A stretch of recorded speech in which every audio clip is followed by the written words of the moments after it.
देश में एक अद्भुत योग सूत्र है जिसका नाम है पतंजलि योग सूत्र।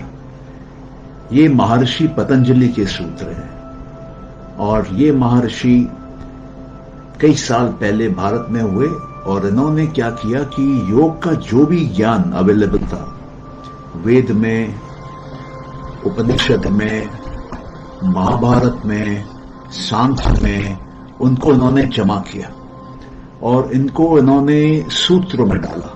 सूत्र किसको बोलते हैं? सूत्र वो है जो कि शॉर्ट कंसाइज स्टेटमेंट है।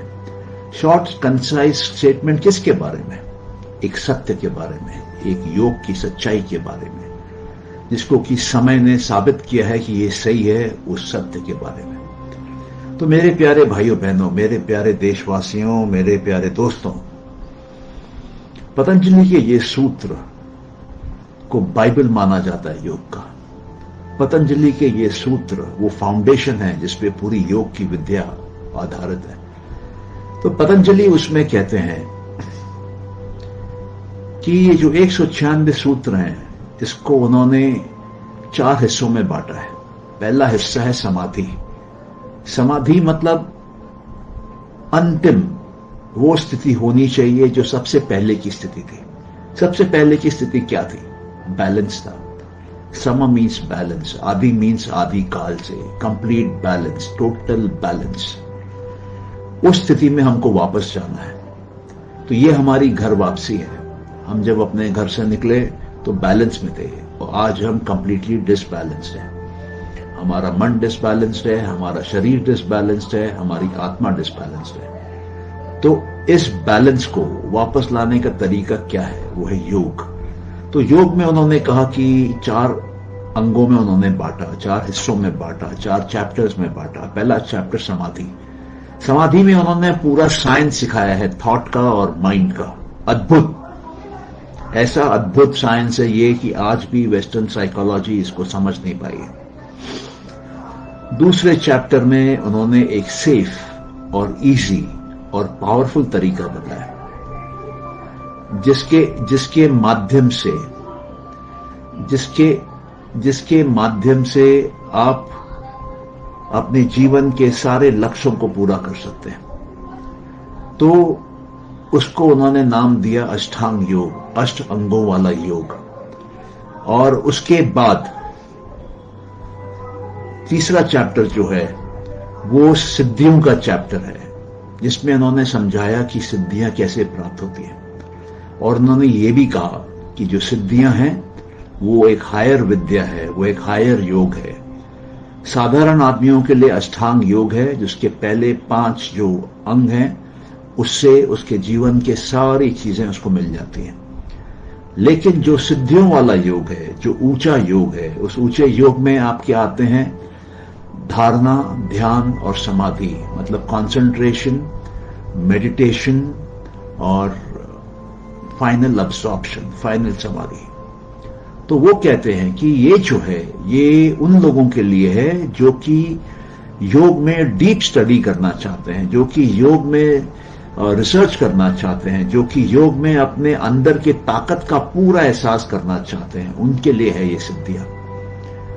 और सिद्धियों में वो ये बोलते हैं कि इन 3 के बाद आपकी जो समाधि लगती है वो सबीज समाधि लगती है। सबीज मतलब वहां पे मन का प्रेजेंस है, वहां पे संस्कार रिकॉर्ड हो रहे हैं। और निर्बीज समाधि उसके बाद लगती है, जहां पर संस्कार रिकॉर्ड नहीं हो रहे, जहां पर मन प्रेजेंट नहीं है। तो और निर्भीत समाधि के बाद धर्म में एक समाधि आती है, जिसमें आदमी अच्छे गुणों से, अच्छे धर्मों से, अच्छे वैल्यूज से, वर्च्यूज से भर जाता है, उसके बादल में घिर जाता है, सब तरफ उसके वही होता है। तब जाके उसको कैवल्य प्राप्त होता है, तब जाके उसको इस शरीर से, जीवन से, मृत्यु से मुक्ति प्राप्त होती है। तो अब हम जो देख रहे हैं, हम जो पिछले कुछ दिनों से देख रहे हैं, वो हम लोग देख रहे हैं सिद्धि वाला चैप्टर। और इसमें हम लोगों ने अभी तक देखा कि जब हम धारणा, ध्यान, समाधि कर लेते हैं, सभी समाधि लग जाती है, उसके बाद हमारे अंदर में प्रज्ञा की शक्ति जागती है, इंट्यूशन का पावर जागता है। अब हम बाहर संसार के इनपुट्स के लिए ऊपर डिपेंडेंट नहीं रहते हैं, हमारे अंदर ही नॉलेज का द्वार खुल जाता है, हमारे अंदर ही डिविनिटी बोलने लगती है, हमारे अंदर एक इनर वॉइस आ जाता है और वो हमको पूरा दिशा दिखाता है, पूरा हमको मार्ग का दर्शन करता है और हमको अंतिम पड़ाव तक ले जाता है।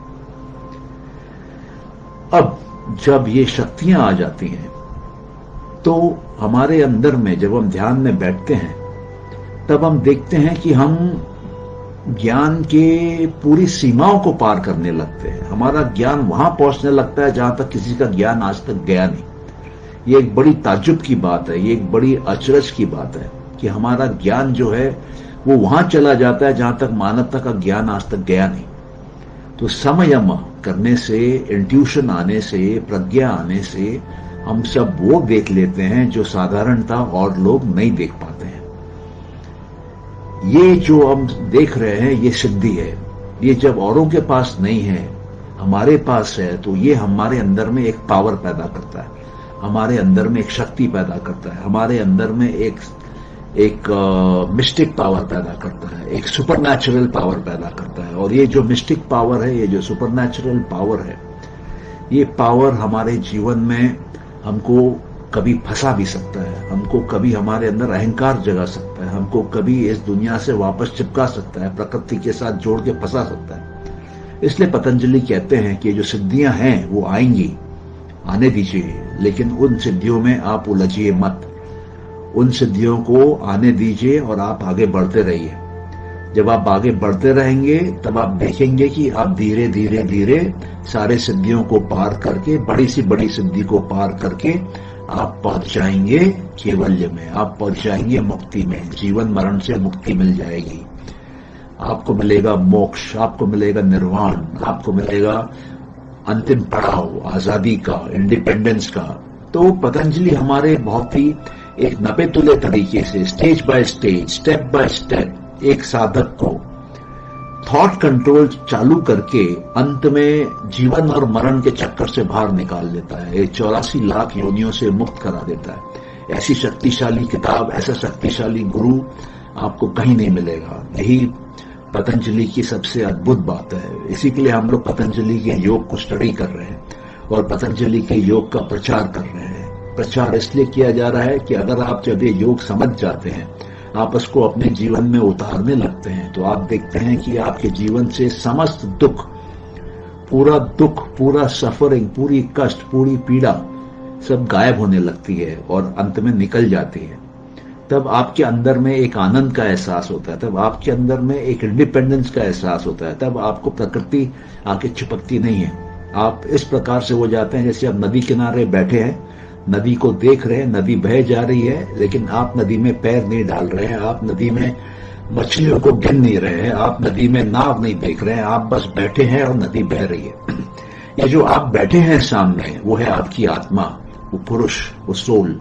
और जो बह रही है सामने, जिसमें आप नहीं उलझ रहे हैं, जिसको आप सिर्फ देख रहे हैं, उसको आप छू नहीं रहे हैं, उसके बारे में आप कोई इंद्रिय से संपर्क नहीं जोड़ रहे हैं, वो है प्रकृति। इस पड़ाव पे जब इंसान आ जाता है तब धीरे धीरे उसकी मुक्ति होने लगती है और वो धीरे धीरे 84 लाख योनियों से मुक्ति पा जाता है। अभी आइए देखते हैं कि सिद्धियों में अंदर क्या होता है। सिद्धि में सबसे पहले हम देखते हैं 3rd चैप्टर का जो 13वां सूत्र है, उसमें वो कहते हैं कि हमारे अंदर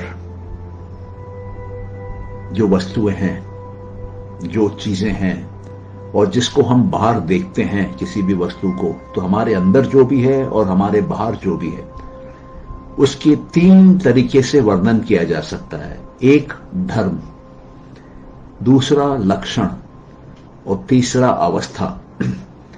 मतलब क्या हुआ? जैसे मान लीजिए मेरे पास में माटी है, क्ले है, तो ये क्ले जो है ये धर्म है, क्ले की प्रॉपर्टी है। क्ले की प्रॉपर्टी क्या है कि क्ले से हम मटका बना सकते हैं, क्ले से हम कप बना सकते हैं, क्ले से हम सॉसर बना सकते हैं।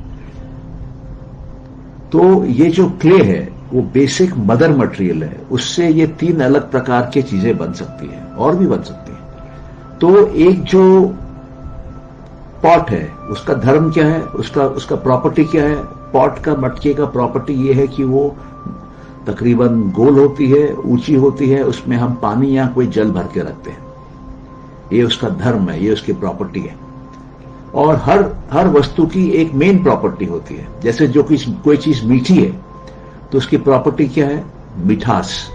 और क्या मीठा होता है? अधिकतर जो चीनी है, शक्कर है, शुगर है, वो मीठी होती है। नमक का क्या गुण है? नमक का क्या प्रॉपर्टी है? वो नमकीन है। तो इस प्रकार हर वस्तु की एक की प्रॉपर्टी होती है, एक मेन प्रॉपर्टी होती है जो उसको डिफाइन करती है। दूसरी चीज क्या रहती है? लक्षण। लक्षण जो है वो उसके टाइम के साथ जुड़ा हुआ रहता है। मान लीजिए मेरा मटका जो है वो पुराना है, तो उसका लक्षण हो गया पुराना, धर्म हो गया मटका। और मान लीजिए मेरा मटका आज का है, फ्रेश है, तो धर्म हो गया आज का फ्रेश, लक्षण हो गया आज का फ्रेश, और धर्म हो गया मटका। और वही मटका अगर कल का है, भविष्य में है, तो जो समय जो है वो लक्षण है। तो भविष्य का मटका जो है वो लक्षण है, और जो मटका है उसका धर्म है। और अब तीसरी चीज, अवस्था। अब मान लीजिए मेरे पास पुराना मटका तो है, लेकिन वो टूटा हुआ है, तो उसकी अवस्था क्या हो गई? टूटी हुई। तो अब उसमें तीन बातें आ गई। एक आ गया लक्षण, समय के अनुसार पुराना। दूसरा आ गया चीज की प्रॉपर्टी क्या है, मटका है। और तीसरा आ गया उसकी अवस्था क्या है, टूटा हुआ है। तो हम देखेंगे कि जो भी वस्तु दुनिया में बाहर है उसमें ये तीन गुण रहते हैं, ये तीन क्वालिटीज रहती है। इन तीन से उनको स्पेसिफाई किया जाता है, उनको देखा जाता है, उनको समझा जाता है, उनके बारे में मतलब निकाला जाता है। अब आइए इसको और गहराई से देखते हैं। ये जो मटका है वो मिट्टी से बना है, क्ले से बना है। ये जो ग्लास बन सकता है क्ले से, तो ग्लास का धर्म हो गया ग्लास का, लेकिन वो बना किससे है? क्ले से। तीसरा मान लीजिए हमने सॉसर बनाया, प्लेट बनाई, तो वो प्लेट किसकी है? प्लेट बनी है माटी से, लेकिन वो प्लेट है, तो धर्म हो गया प्लेट। अब ये जो माटी से जो तीनों चीजें बनी हैं वो तीनों कॉमन है तीनों के लिए, तो उसको बोलते हैं धर्मिन। धर्मिन, तो माटी हो गई धर्मिन। उसके तीन धर्म हो सकते हैं जो हम एग्जाम्पल यहां कंसिडर कर रहे हैं। एक धर्म उसका हो सकता है ग्लास, एक धर्म उसका हो सकता है प्लेट, एक धर्म उसका हो सकता है मटका। तो अब इसी चीज को हम और आगे देखते हैं। मान लीजिए मेरे पास सोने के कंगन है, सोने का नेकलेस है और सोने की पायल है। तो ये कंगन, ये नेकलेस और ये पायल, ये तीनों का अपना अपना धर्म है। तीनों अलग जगह शरीर में लगाए जाते हैं, तीनों का अलग जगह प्रयोग किया जाता है, तीनों का डिजाइन भी अलग होता है, लेकिन तीनों बने हैं सोने के। तो धर्मन क्या हुआ? सोना हुआ। और उसके ये तीन धर्म हो गए, कंगन, नेकलेस और आपका पायल। अभी अगर मैं सोने के कंगन को पिघलाऊं और उस पिघले हुए कंगन से मैं नेकलेस बनाऊं, बन सकता है। अगर मेरे पास नेकलेस है, उसको मैं पिघाल दूं और उससे मैं कंगन बनाऊं, बन सकता है। तो एक योगी क्या करता है? एक योगी कोई भी वस्तु को जो देखता है वो उसके अंदर में गहराई में उतर के उसके अंदर में बदलाव ला सकता है। किस प्रकार का बदलाव लाता है और वो बदलाव कैसे लाता है? अभी मान लीजिए कि प्रकृति में कोई भी चीज है, मान लीजिए वो मिट्टी है, तो मिट्टी जो है वो किससे बनी है? प्रकृति से बनी है। और प्रकृति के तीन गुण क्या हैं? प्रकृति के तीन गुण अपने हैं जो हमेशा प्रकृति के हर एलिमेंट में, हर जगह प्रकृति के अंदर रहते हैं। वो है सत्व, रजस और तमस। ये सत्व, रजस और तमस प्रकृति में हर जगह पर उपलब्ध होते हैं, रहते हैं। अब एक योगी अगर इस माटी के मटके को वो ये देखे कि ये माटी का बना हुआ है, और वो माटी के अंदर देखे, उसकी कंसंट्रेशन की पावर हो कि वो माटी के अंदर अपना अटेंशन लगा सके, तो क्या देखेगा? वो देखेगा कि इसके अंदर सत्व भी है, रजस भी है, तमस भी है। और जब वो अंदर जाके उसके सत्व और रजस और तमस में बदलाव लाता है, तब वो जो वस्तु है वो चेंज हो जाती है। तब वो सोने को लोहा कर सकता है, वो लोहे को सोना कर सकता है, उसके अंदर जाके उसके जो गुण हैं उन गुणों में बदलाव लाके। गुणों में बदलाव कैसे आता है? मान लीजिए रजस 60% है, तमस 20% है और सत्व 20% है। वो अगर रजस को 40% कर दे और तमस और सत्व को 30% कर दे, तो दोनों मिला के टोटल में 100% ही हुए। लेकिन उसका धर्म चेंज हो जाएगा, उस आइटम का धर्म चेंज हो जाएगा, उस आइटम का लक्षण चेंज हो जाएगा, उस आइटम का अवस्था चेंज हो जाएगी। तो एक योगी इस प्रकार से मटेरियल वर्ल्ड के अंदर घुस के उसमें बदलाव ला सकता है। और एक चीज और भी इंपॉर्टेंट है, आइए उसको अगले सूत्र में देखते हैं। वो कहते हैं कि ये जो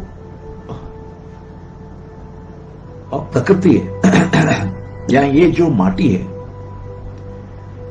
ये पुराने कप में भी वही है, आज के कप में भी वही है, कल के कप में भी वही रहेगी। पास्ट, प्रेजेंट और फ्यूचर, इन तीनों को हम प्रेजेंट के साथ जोड़ सकते हैं, क्योंकि आज का जो कप है वो कल के कप से आया है, और आज का जो कप है उससे कल आने वाले का कल का कप आएगा।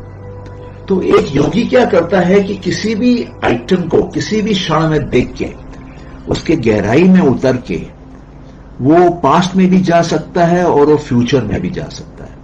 और वो पास्ट में सिर्फ ये नहीं कि 1 साल, 2 साल, 5 साल, वो कई जन्मों तक पास्ट में जा सकता है और कई जन्मों तक वो फ्यूचर में जा सकता है। यही सबसे बड़ी अद्भुत बात है कि वो जन्मों तक पास्ट में जा सकता है, वो जन्मों तक फ्यूचर में जा सकता है। इसका मतलब ये है कि एक योगी आपका चेहरा देख के आपका पास्ट बता सकता है, और एक योगी आपका चेहरा देख के कि आपके साथ कल क्या होने वाला है उसका भविष्य बता सकता है। और भविष्य सिर्फ इस जन्म का नहीं, आने वाले कई जन्मों का बता सकता है। ये डिपेंड करती है कि उसकी साधना कितनी है और वो किस हद तक पेनिट्रेट करके उसको इंट्यूशन मिलता है, किस हद तक उसको आपके बॉडी माइंड वस्तु में पेनिट्रेट करके उसको इंसाइट मिलती है, किस हद तक उसको अंदर का ज्ञान, अंदर का नॉलेज मिलता है। तो देखिए कितनी अद्भुत बात है कि एक योगी किसी भी वस्तु को देख के उसका पास्ट पूरा रीड कर सकता है, उसका फ्यूचर पूरा रीड कर सकता है, क्योंकि टाइम जो है वो कंटिन्यूअस है। हम टाइम का, अगर हमको पास्ट मालूम है तो हम प्रेजेंट निकाल सकते हैं, प्रेजेंट मालूम है तो फ्यूचर निकाल सकते हैं, फ्यूचर मालूम है तो प्रेजेंट निकाल सकते हैं, प्रेजेंट मालूम है तो पास्ट निकाल सकते हैं। ये एक बड़ी अद्भुत बात है। समय आपके कंट्रोल में आ जाता है, समय में आप ट्रैवल कर पाते हैं, समय को आप आगे पीछे देख पाते हैं। अब क्या है कि वो जो योगी है उसके लिए ये जो दुनिया है ये उसके उंगलियों पे नाचती है, उसको सब डायरेक्ट का डायरेक्ट समझ में आ रहा है। और वो समय को जब आप जीत लेते हैं तो उसका मतलब आपने अपने मन को जीत लिया। आपका मन जब 100% आपके कंट्रोल में होगा तभी ही आप समय को अपने कंट्रोल में कर पाएंगे। आप देखिए, हम लोग देखते हैं कि टाइम जो है 2 प्रकार का है, एक फिजिकल टाइम है, एक साइकोलॉजिकल टाइम है। जो फिजिकल टाइम है वो अपने हिसाब से चलता रहता है, फिजिकल मैटर से जुड़ा हुआ है। लेकिन जो साइकोलॉजिकल टाइम है वो हमारे अंदर, हमारे मन से तय होता है। और समाधि जो है वो बाहर की दुनिया की नहीं है, वो अंदर की दुनिया की है, वो मन की है। तो जब हम समाधि में चले जाते हैं और हमारा मन रुक जाता है तो वहां पे समय रुक जाता है। और जब हमारा मन समाधि में हमको छोड़ के निकल जाता है बाहर, तो समय भी हमको छोड़ के निकल जाता है। तो ये एक बहुत ही पावरफुल घटना है एक योगी के जीवन में, कि जब वो देखता है कि किस प्रकार से वो समय को अपने बस में कर लेता है, पास्ट और फ्यूचर में ट्रैवल कर लेता है, और मन उसका उसके कंट्रोल में आ जाता है। और मन को उसको अगर ड्रॉप करना होता है तो मन को ड्रॉप कर लेता है, मन को उसको स्विच ऑन करना होता है तो मन को स्विच ऑन कर लेता है, मन को स्विच ऑफ करना होता है तो मन को स्विच ऑफ कर लेता है। ये अद्भुत सी शक्ति योगियों में आ जाती है। अभी आपको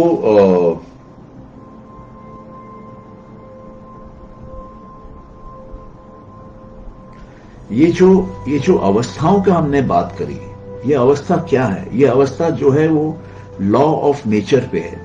प्रकृति के कुछ नेचर है, प्रकृति के कुछ लॉज हैं जो अपने हिसाब से अपनी जगह काम करते रहते हैं।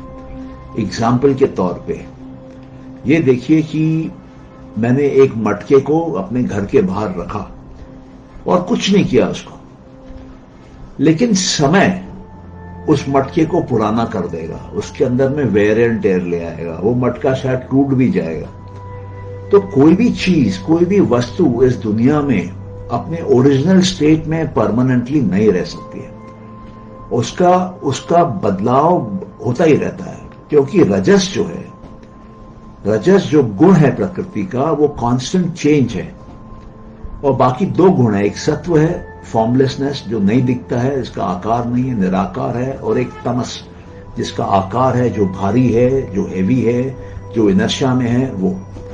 तो ये एक बड़ी ताज्जुब की बात है कि हम प्रकृति में कोई भी चीज रखी हो, कोई भी प्रकृति का हिस्सा हो, उसमें बदलाव अपने आप आता रहता है, कॉन्स्टेंटली आता रहता है। लेकिन जब एक योगी समाधि की अवस्था में अपने मन को ड्रॉप कर देता है, समाधि की अवस्था में अपने मन से मुक्त हो जाता है, ये कैसे होता है? ये निर्भीक समाधि में होता है। जब वो निर्भीक समाधि में पहुंचता है तो योगी भूल जाता है कि वो कौन है, उसका सेल्फ अवेयरनेस चला जाता है, क्योंकि उसकी माइंड निकल गई है। वो ये भूल जाता है कि वो कहां पर है, कौन से स्पेस में है, कौन से लोकेशन में है। वो ये भूल जाता है कि वो क्या देख रहा था, जिस वस्तु को देख रहा था उसका नाम क्या है। वो ये भूल जाता है कि उस वस्तु की कंडीशन क्या है, उसका शेप क्या है, उसका कलर क्या है, वो सब भूल जाता है। और सिर्फ वो जो ऑब्जेक्ट है, वो जो वस्तु है जिसको वो देख रहा होता है, वो रह जाता है। और दूसरा क्या रह जाता है? उस योगी की आत्मा। तो योगी की आत्मा जो है वो इंट्यूशन के माध्यम से डायरेक्ट कनेक्शन ले लेती है ऑब्जेक्ट के साथ। और जब वो डायरेक्ट कनेक्शन ले लेती है ऑब्जेक्ट के साथ, तो आत्मा जो है उस वस्तु के बारे में 100% नॉलेज ले लेती है। इतनी गहराई में चली जाती है कि उसको पास्ट, प्रेजेंट, फ्यूचर सब दिखता है, डेट ऑफ बिगनिंग से लेके डेट ऑफ एंड तक दिखता है। ये अद्भुत सी शक्ति एक योगी में आ जाती है।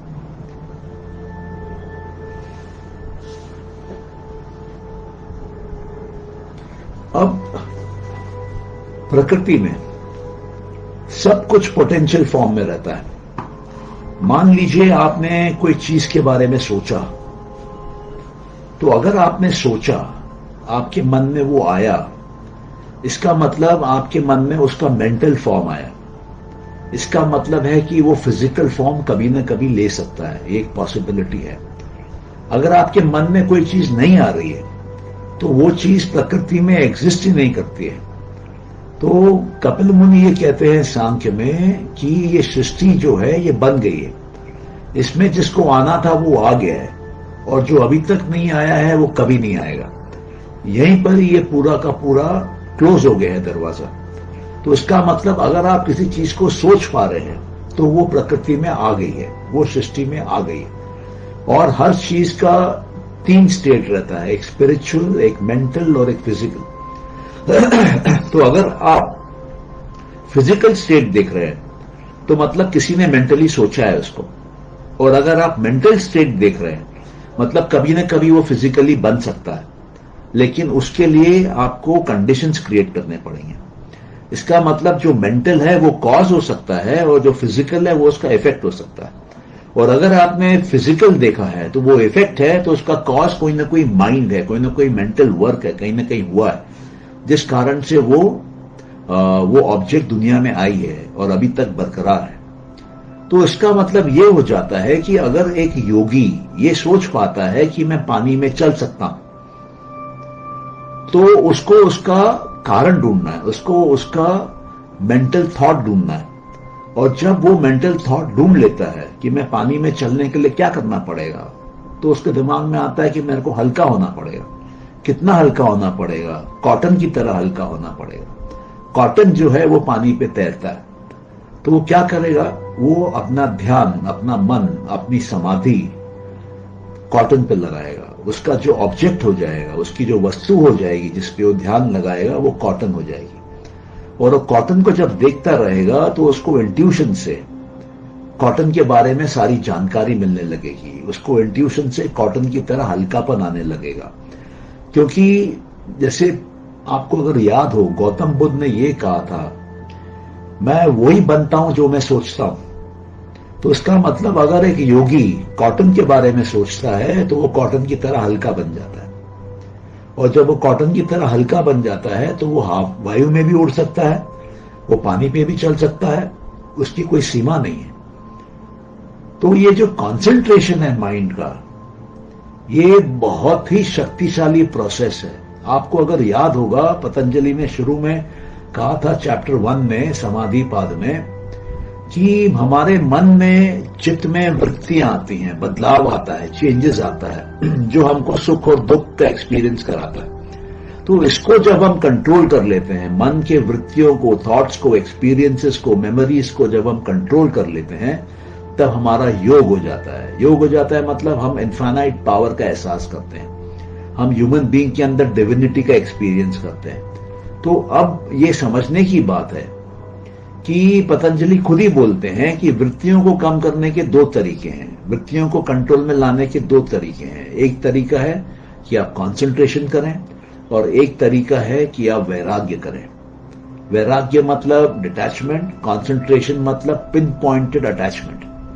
तो आप देखिए कैसे वर्क करता है ये। जब हम अपने माइंड में, अपने ब्रेन में अपने अटेंशन को कई जगह से हटा के एक जगह लेके आते हैं, कई जगह तो हमारा मन अपने आप भागता ही है, हमारा मन जो है वो ऑल पॉइंटेडनेस में रहता है, उसका बस चले तो वो हर कोने में जाके बैठे हमारे। लेकिन जो मन को हम एकाग्र करते हैं, मन को हम वन पॉइंटेड करते हैं, तो एक ही जगह बैठता है। इसका मतलब ये है कि हम उसको बाकी जगहों से हटाते हैं, जहां वो बैठा है वहां से डिटैच कराते हैं, और उसको एक ही पॉइंट, एक ही जगह अटैच कराते हैं। तो ये जो डिटैचमेंट कराते हैं बाकी 99 पॉइंट्स में, और अटैचमेंट कराते हैं 1 पॉइंट में, ये फर्स्ट स्टेप है। ये आपको पावर दे रहा है आपके माइंड के ऊपर, ये आपको पावर दे रहा है सृष्टि के ऊपर। क्यों? क्योंकि सृष्टि क्या है? सृष्टि आत्मा, मन और वस्तु, इसकी कॉम्बिनेशन है। आत्मा में तो कोई चेंज आना नहीं है, आत्मा इनफाइनाइट है, आत्मा परमानेंट है, आत्मा इटर्नल है, और आत्मा में कोई बदलाव नहीं है, आत्मा चेंजलेस है। और वस्तु भी अपनी जगह खड़ी है। तो बदल क्या रहा है, चेंज क्या हो रहा है? हमारे व्यूज का स्ट्रेंथ अप डाउन कौन करता है? करता है हमारा मन।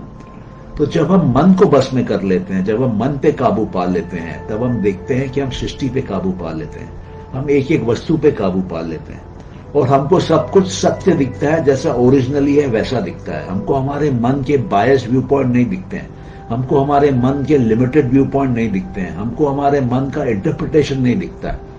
हम जब समाधि में जाते हैं, मन को हटा देते हैं, तो हमको वो वस्तु, वो ऑब्जेक्ट, वो दुनिया टोटलिटी में एज इट इज, जैसे उसका जो ओरिजिनल रूप है, उस ओरिजिनल रूप में हमको वो दिखता है। तो ये बहुत बड़ी ताकत है कंसंट्रेशन की, मेडिटेशन की, समाधि की। लेकिन जैसे जैसे आप अपना माइंड का कंसंट्रेशन बढ़ाते जाते हैं, वैसे वैसे आपका वैराग्य भी बढ़ता जाता है, आपका डिटैचमेंट की शक्ति भी बढ़ती जाती है। अब क्या है कि आपका जो माइंड है वो एक लेजर की तरह हो जाता है। आप जहां उसको डायरेक्शन देंगे, लगाएंगे, वहां जाके वो लग जाएगा, वहां पे छेदा करके आ जाएगा बड़ा, और बाकी सब जगह से छोड़ देगा। एनर्जी की वेस्टेज नहीं होगी 100 जगहों पर, एनर्जी की एप्लीकेशन होगी सिर्फ एक जगह पर, और 100 गुना 1000 गुना पावर से। तो जब वो 100 गुना 1000 गुना पावर से वो इंट्यूशन काम करता है, वो प्रज्ञा काम करती है, तो वस्तु के अंदर के गहरे लेयर्स में वो घुस जाती है, और अंदर का ज्ञान, अंदर का नॉलेज, अंदर का सीक्रेट, अंदर की मिस्ट्रीज लेके खोल के बाहर आ जाती है। तो अब जो प्रकृति है वो, उसके अंदर सारी पॉसिबिलिटीज हैं, वो कोई भी रूप ले सकती है, जैसा आप सोचेंगे वैसा वो रूप लेगी। अब इसमें क्या होता है कि जब हम कोई चीज के बारे में सोचते हैं, तो हम उसकी वृत्ति पैदा करते हैं, हम उसका थॉट पैदा करते हैं, हम उसका एक्सपीरियंस पैदा करते हैं, हम उसकी मेमोरी पैदा करते हैं। तो जब हम थॉट पैदा करते हैं, मेमोरी पैदा करते हैं, एक्सपीरियंस पैदा करते हैं, तो ये हमारे अंदर में संस्कार बन जाता है। और हमने पहले के टॉक्स में देखा है कि जो भी हमारा संस्कार बनता है, वो कभी न कभी आगे चल के कर्म बन जाता है, एक्शन बन जाता है। तो जो थॉट को हम अपने कंसंट्रेशन के पावर से माइंड के पावर से एनर्जाइज करते हैं, वो वृत्ति बनता है, संस्कार बनता है, संस्कार बन के कर्म बनता है, कर्म बन के बाहर फिजिकल हो जाता है। तो हमारा थॉट जो है वो बाहर फिजिकल एंटिटी बन जाता है जब हम उसको एनर्जी देते हैं माइंड की। तो माइंड में एनर्जी कहां से आता है? जो माइंड में एनर्जी आती है वो आत्मा से आती है। आत्मा क्या है? हमारा सूरज है, और माइंड क्या है? हमारा चांद है। तो आत्मा की ऊर्जा मन के माध्यम से जिस विचार पे आप लगाएंगे वो एनर्जाइज होगी, और जितना आप उसको सींचेंगे, जितना आप उसको एनर्जी देंगे, उतना वो मटेरियल में कन्वर्ट होगा, और बाहर की दुनिया में आपको मटेरियल के रूप में दिखने लगेगा। अब इसमें जितनी बड़ी आपकी इमेजिनेशन, उतनी बड़ी सिद्धि आपको मिल सकती है। अगर आप सोच सकते हैं तो वो हो सकता है, और अगर आप नहीं सोच सकते हैं तो कभी नहीं होगा। ये सबसे बड़ी बोलना चाहिए कि मैनिफेस्टेशन की थ्योरी है योग की और सांख्य की। सांख्य ये कहता है कि अगर आप सोच सकते हैं तो उसका कॉज वहीं पर ही है, और अगर आप कॉज सोच सकते हैं तो उसका इफेक्ट भी वहीं पर ही है। कॉज एंड इफेक्ट साथ में चलते हैं, और जब आप इस बात को समझ जाएंगे कि कॉज एंड इफेक्ट साथ में चलते हैं, तो आप बड़े से बड़ा कॉज को अपना बना सकते हैं। जैसे हम लोग क्या कोशिश कर रहे हैं? हम लोग कोशिश ये कर रहे हैं कि योग का प्रचार करें, योग का जो ज्ञान है, योग का जो फिलॉसफी है, योग का जो नॉलेज है, ये जो पतंजलि योग सूत्र जो है, इसको हम विश्व के घर घर पहुंचाएं। घर घर पहुंचाने का मतलब है 200 करोड़ घरों में जाना। तो हमने क्या तय किया कि इसका कारण क्या बन सकता है? इसका कारण बन सकता है कि लोग जो दुख का एहसास कर रहे हैं उससे उनको मुक्ति मिले। इसका कारण यह बन सकता है कि अगर हम डिजिटल पैकेजेस बनाते हैं, डिजिटल कंटेंट बनाते हैं, तब संभव है।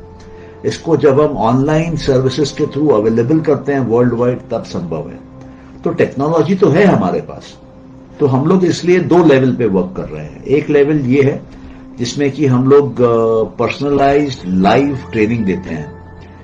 वो क्लासेस अभी तो मैं ले रहा हूं। आप जब वो क्लास करते हैं तब आपके कोई भी प्रश्न है, आप उस पर हमसे उत्तर पा सकते हैं। तो उन क्लासेस का फॉर्मेट क्या होता है? उन क्लासेस का फॉर्मेट होता है कि 45 मिनट का टॉक होता है, 15 मिनट की एक मेंटल एक्सरसाइज होती है, और 30 मिनट्स का क्वेश्चन आंसर सेशन होता है। ये हम लोग हफ्ते में 5 दिन करते हैं, सवेरे करते हैं 7 से 8:30। तो इससे क्या है कि जो लोग भी योग के बारे में जानना चाहते हैं वो उसको जानते हैं, और इसके जो रेट्स हैं वो काफी रीजनेबल हैं। हमारे जो बेसिक कोर्सेज है उसका रेट है 999 रुपए, और उसमें हम आपको माइंड का साइंस सिखाते हैं समाधि योग के नाम से। योग का पूरा प्रॉपर प्रोसेस क्या है, सेफेस्ट और मोस्ट पावरफुल मेथड क्या है अष्टांग का, वो सिखाते हैं।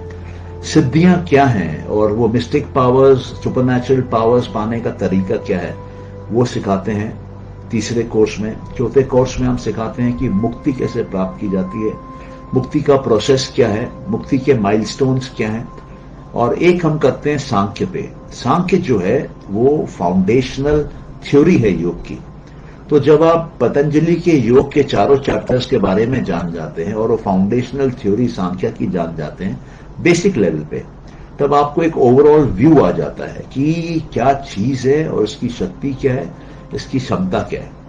और अभी हम लोग जून 14 से कुछ सीरीज चालू करने वाले हैं, जो लोग योगा इंस्ट्रक्टर्स हैं और जो लोग प्राणिक हीलर्स हैं उनके लिए, ताकि उनको एक ही कोर्स में ओवरऑल 5 चैप्टर्स का एक ओवरव्यू मिल जाए, ताकि उनके जो स्टूडेंट्स हैं उनको वो बढ़िया से समझा सकें और इस नॉलेज को प्रॉपर तरीके से अप्लाई कर सकें।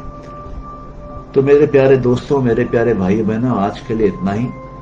और जैसे मैंने कहा कि ये योग जो है वो पेन हटाता है, पीड़ा हटाता है, सफरिंग हटाता है।